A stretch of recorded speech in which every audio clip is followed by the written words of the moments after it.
Students, कैसे हैं आप सब लोग। सो आज हम लोग पढ़ेंगे पर्सनिफिकेशन। क्या पढ़ेंगे? पर्सनिफिकेशन, इसको हिंदी में क्या कहते हैं? मानवीकरण। क्या कहते हैं? मानवीकरण। ठीक है। So what is personification? Basically non living ideas और objects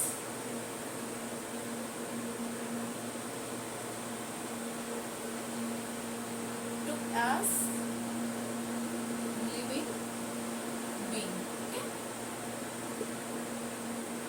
or assume that they have quality of living creatures, okay. Means personification में क्या होता है? जो नॉन लिविंग आइडियाज़ होते हैं या कोई भी नॉन लिविंग ऑब्जेक्ट्स होती है, हम उनको क्या मान लेते हैं? नॉन लिविंग को क्या मान लेते हैं? लिविंग मान लेते हैं, यानी कि वो जिंदा है। एग्जाम्पल देख लीजिए। Basically this is the line which I love the most. This lays his icy hands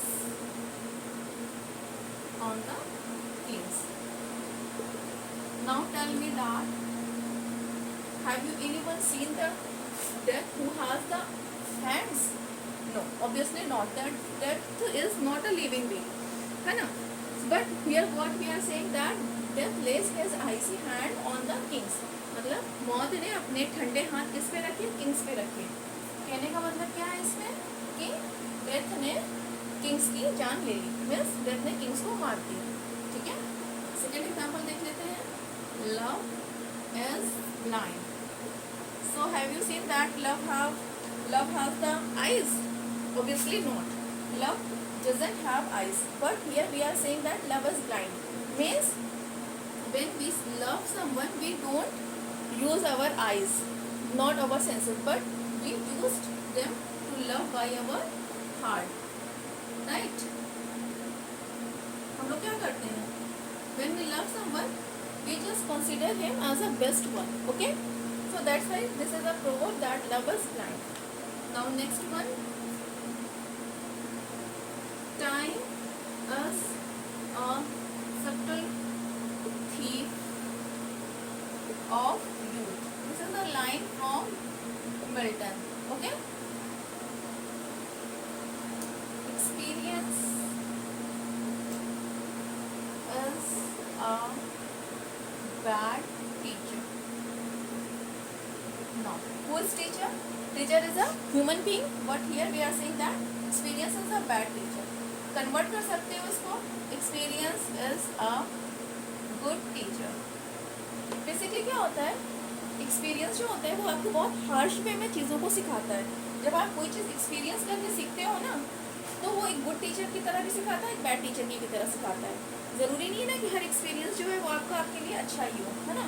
लेकिन जो बैड एक्सपीरियंसेस होते हैं ना, वही लाइफ में सबसे अच्छी चीज़ों को सिखाते हैं। अब बताओ मुझे, एक्सपीरियंस टीचर तो है नहीं, एक्सपीरियंस क्या है? एक्सपीरियंस यानी अनुभव, this is a noun, okay. लेकिन यहाँ पे क्या कहा जा रहा है कि एक्सपीरियंस एक बैड टीचर है, तो एक्सपीरियंस को एक ह्यूमन बीइंग की तरह ट्रीट किया जा रहा है ना। चलो और एग्जांपल्स देख लेते हैं ताकि हमारा पर्सनिफिकेशन और अच्छे से क्लियर हो जाए। आई थिंक आप लोगों ने विलियम वर्ड्सवर्थ का नाम सुना ही होगा, the most famous poet of romantic era. तो उनकी पोम है डैफोडिल्स। क्या नाम है पोम का? Daffodils. Okay, so daffodils are dancing. Daffodil are dancing. Daffodils क्या है? फ्लावर्स हैं, they are flowers. So flowers don't have leg or hand, so that they can dance. Obviously only human being can dance, right? They cannot dance, but here we are considering them that as a human being, means they are dancing, right? अब देखो होता क्या है, जब हवा चलती है तो फ्लावर्स क्या होते हैं? लहराते हैं ऐसे ऐसे। तो विलियम वर्ड्सवर्थ ने क्या कहा कि जो डैफोडिल्स हैं वो डांस कर रहे हैं। ठीक है, क्लियर हो रहा है? पर्सोनिफिकेशन क्या है, कैसे हम नॉन लिविंग बींग्स, अब जो फ्लावर है ये कोई इंसान तो है नहीं, नॉन लिविंग बींग है, और इसको हम क्या कह रहे हैं कि ये डांस कर रहे हैं, ठीक है। अब देखो,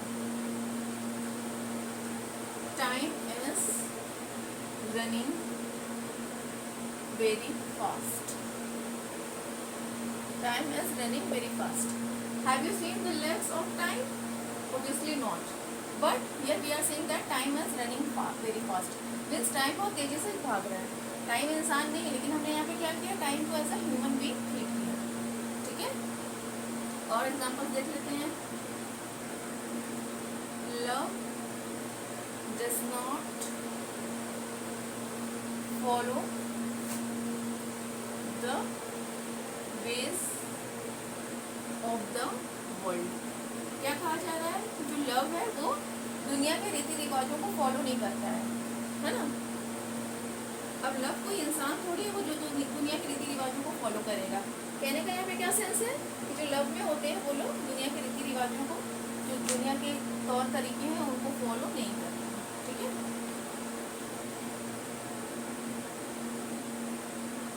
द क्लाउड्स वर मेकिंग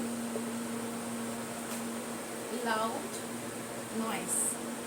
बादल क्या कर रहे हैं, बहुत तेज शोर कर रहे हैं। बेसिकली यहाँ पे क्या कहा जा रहा है, बात हो रही है थंडरिंग की।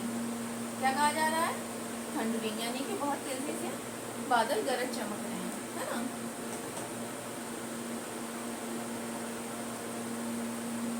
माई hands are resting, so I can't write. क्या कह रहे हैं, my hands are resting. Hands थोड़ी रेस्ट कर रहे होते हैं, हम इंसान रेस्ट कर रहे होते हैं, ठीक है। चलो, आई थिंक कि आप लोगों को पर्सोनिफिकेशन अच्छे से क्लियर हो गया होगा, है ना। बस इसमें एक चीज़ ध्यान रखना है कि जहाँ पे भी कोई नॉन लिविंग बीइंग को as a living being consider किया जा रहा है, वहाँ पे आपको कौन सा फिगर ऑफ स्पीच है, वहाँ पर आपका पर्सनिफिकेशन है। क्लियर? चलो, ओके, हम लोग नेक्स्ट क्या देखेंगे, हाइपरबोली, ठीक है। हाइपर, इसको हाइपरबोल मत पढ़ देना भाई, इसको क्या प्रोनाउंस करते हैं, हाइपरबोली, ठीक है। हिंदी में इसको क्या कहते हैं, अतिशयोक्ति, यानी बात को बढ़ा चढ़ाकर कहना। अतिशयोक्ति यानी कि बात को बढ़ा चढ़ाकर कहना। हाइपरबोली के बारे में एक चीज आप लोग ध्यान दीजिएगा, एवरी एक्सैजरेशन मींस बातों को बढ़ा चढ़ाकर कहना, इज नॉट हाइपरबोली, ओके। ये नहीं होता है कि यहाँ पर कि जो भी बात को एक्सैजरेशन करके कहा जा रहा है या झूठ बोलने के लिए कहा जा रहा है वो हाइपरबोली नहीं होती। Hyperbole is basically over statement, over statement to make emphasis on any point, ठीक है। किसी पॉइंट को उस पर जोर देने के लिए, उसको एग्जैगरेट करने के लिए हम लोग क्या यूज करते हैं, हाइपरबोली का यूज करते हैं। So every exaggeration is not hyperbole, ठीक है। हर एग्जैगरेशन हाइपरबोली नहीं होता है। झूठ बोलने की अगर कोई चीज़ कही जा रही है वो हाइपरबोली नहीं है, क्लियर। अब हम लोग इसको अच्छे से एग्जांपल्स के थ्रू अंडरस्टैंड करते हैं। I have told you thousands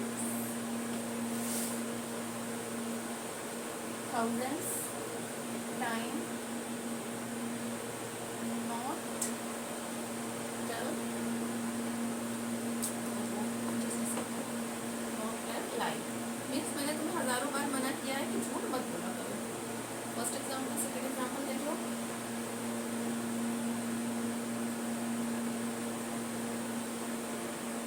I need 100 years to praise your beauty, means मुझे सैकड़ों साल चाहिए तुम्हारी ब्यूटी की तारीफ करने के लिए, है ना।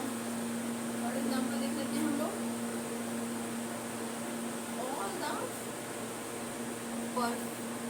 perfumes, all the perfumes of Arabia cannot sweeten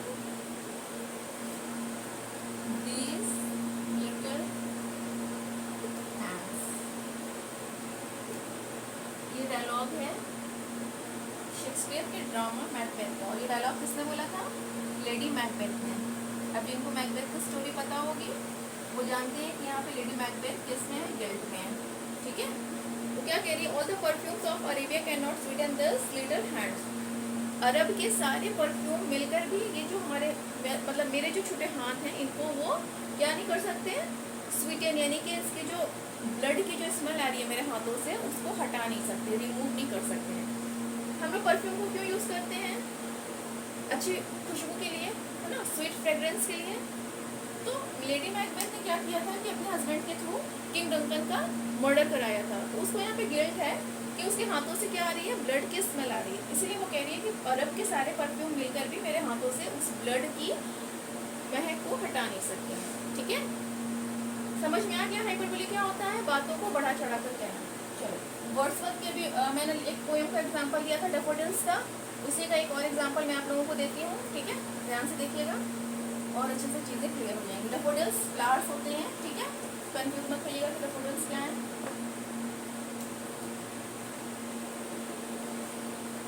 I saw thousands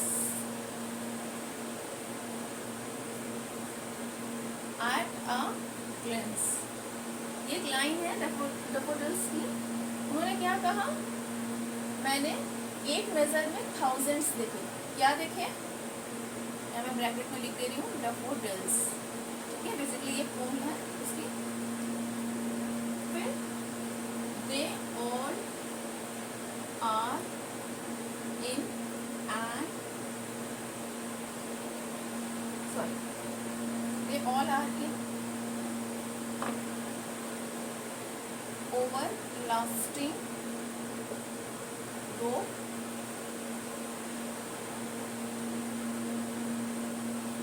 stretch in the thousands lines।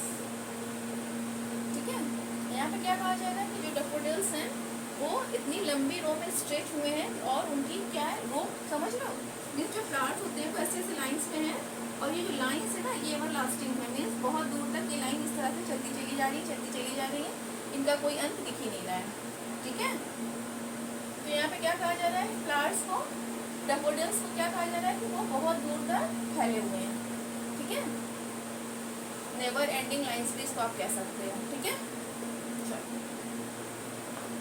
अब एक पोम है अलेक्जेंडर पोप की, है ना, the rape of the lock. उसमें क्या वो कहते हैं? Belinda is the heroine of that poem, है ना। Belinda smiles and the whole world is gay. Gay means happy. ठीक है, गे मीन्स हैप्पी। क्या कह रहे हैं वो? ब्लिंडा स्माइल करती है, मुस्कुराती है और पूरा जो वर्ल्ड है वो क्या हो जाता है? खुश हो जाता है। Is it possible that a girl or a lady smile and the whole world is happy? Obviously no. यहाँ पे क्या कहा जा रहा है? बात को बढ़ा चढ़ा कर कहा जा रहा है। ओवर स्टेटमेंट कह सकते हो, एम्फेसिस कह सकते हो, ठीक है, एग्जैगरेशन कह सकते हो। He has lots of money। ये हम लोग क्या कहते हैं? नॉर्मल कहते हैं। अब अगर इसको हाइपरबोली में कहना है तो क्या कहोगे? He has tons of money। क्या कहोगे? टन्स कहोगे। टन्स आपको पता है मेजरमेंट क्या होता है ना, किलो से ऊपर होता है टन्स। ठीक है, तो यहाँ पे वो क्या कह रहे हैं कि उसके पास टनों रुपया है, मतलब इतने पैसे हैं कि आप उसको काउंट करना तो दूर, तौल भी नहीं सकते हो, माप भी नहीं कर सकते हो, मेजर उसकी नहीं कर सकते हो। क्लियर हो रहा है? समझ में आ रहा है व्हाट इज हाइपरबोली? बातों को किस तरह से बढ़ा चढ़ा के कहा जा रहा है।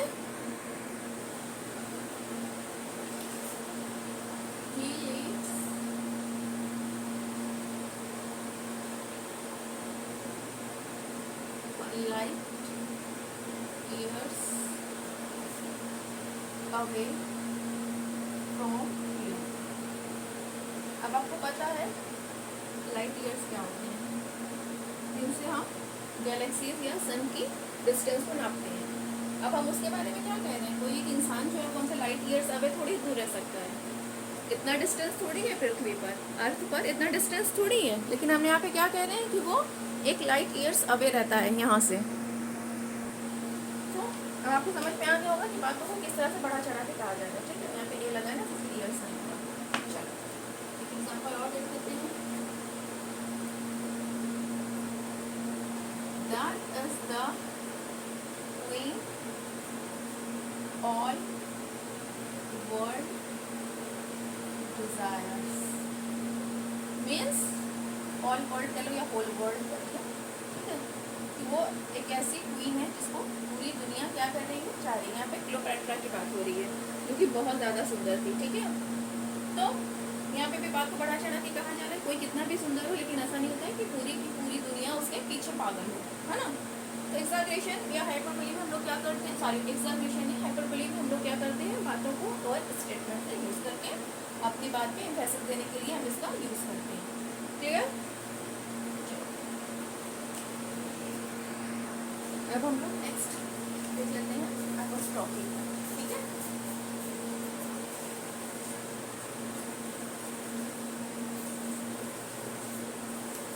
एपोस्ट्रोफी यानी कि किसी को एड्रेस करना, संबोधन।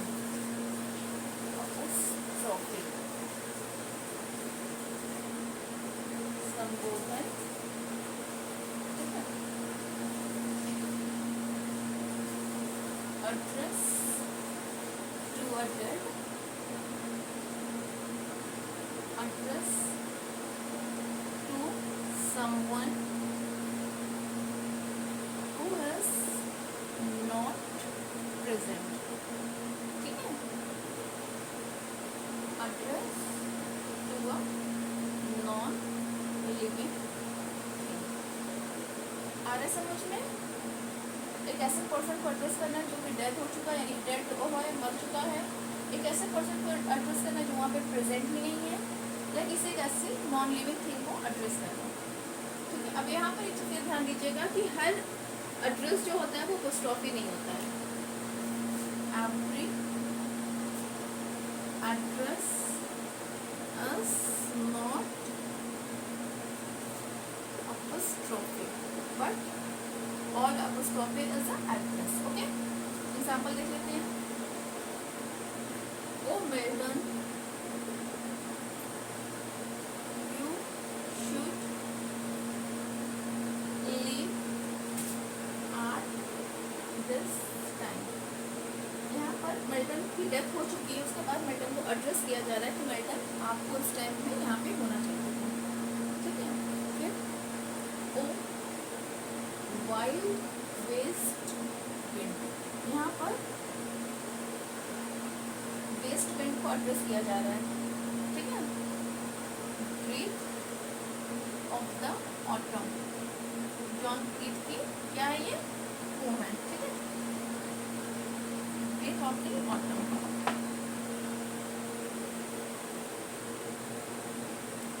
आ रहा समझ में किस तरह से एड्रेस किया जाता है। Almighty, Almighty, you are away from here। Almighty, you are away from here। Almighty यहाँ पे किसको कहा जा रहा है, यहाँ पर गॉड को एड्रेस किया जा रहा है कि आप यहाँ से बहुत दूर हैं। ठीक है, आ रहा समझ में, गॉड आपके सामने प्रेजेंट तो होंगे नहीं। अब देखो एक एड्रेस होता है ना लेडीज एंड जेंटलमैन, इसको मत समझ लेना कि ये एपोस्ट्रोफी है। लेडीज एंड एक होता है ना जेंटलमैन, ये एपोस्ट्रोफी नहीं है। ठीक है, ध्यान देना इस चीज़ का, कंफ्यूज नहीं हो जाना। मैंने बताया ना कि सारा एड्रेस जो होता है वो एपोस्ट्रोफी नहीं होती है। एपोस्ट्रोफी में हम किसको किसको एड्रेस करते हैं, किसी डेड पर्सन को, किसी नॉन लिविंग बीइंग को, या किसी ऐसे इंसान को जो वहाँ पर प्रेजेंट नहीं होता है। ठीक है,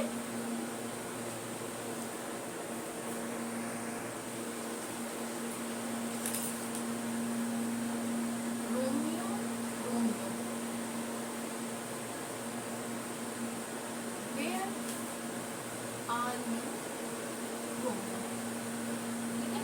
आपको पता है कि रोमियो एंड जूलियट की एक लाइन है जहाँ पर जूलियट रोमियो को ढूंढ रही होती है। ऑब्वियस सी बात है, अगर वो रोमियो को आवाज़ दे रही है तो उसका मतलब है कि रोमियो वहाँ पर प्रेजेंट नहीं है। आ रहा है समझ में किस तरह से हम किसी एब्सेंट पर्सन को आवाज़ दे रहे हैं, है ना।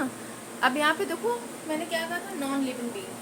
अब विंड जो है वो इंसान तो है नहीं, यहाँ पे हमने विंड को एड्रेस किया है ऐसे ओ वाइल्ड वेस्ट विंड, है ना। यहाँ पे हमने क्या किया है, विंड को एड्रेस किया है, तो ये क्या है, अपोस्ट्रोफी है। Clear. O pardon me you bleeding piece of earth. अब यहाँ पर ब्लीडिंग पीस ऑफ अर्थ किसको कहा जा रहा है, डेड बॉडी को। किसको कहा जा रहा है, डेड बॉडी को, है ना। अब कोई जो इंसान मर चुका है वो आपकी बात को सुनेगा, लेकिन यहाँ पे क्या किया जा रहा है, उसको डेड बॉडी को एड्रेस किया जा रहा है। क्या कहा जा रहा है, वो bleeding piece of earth please मुझे माफ करो, है ना, मैं तुमसे कुछ कहना चाहता हूँ बट तुम मेरी बात नहीं सुन सकते, है ना। तो आई थिंक आप लोगों को बहुत सारी चीज़ें इसमें अपोस्ट्रोफी में क्लियर हो गई होगी, हाइपरबोली क्लियर हुई होगी, पर्सनिफिकेशन क्लियर हो गया होगा। सो फ्रेंड्स मिलते हैं नेक्स्ट वीडियो में, उसमें मैं और कुछ आप लोगों को फिगर ऑफ स्पीच बताऊंगी। Okay bye bye, take care.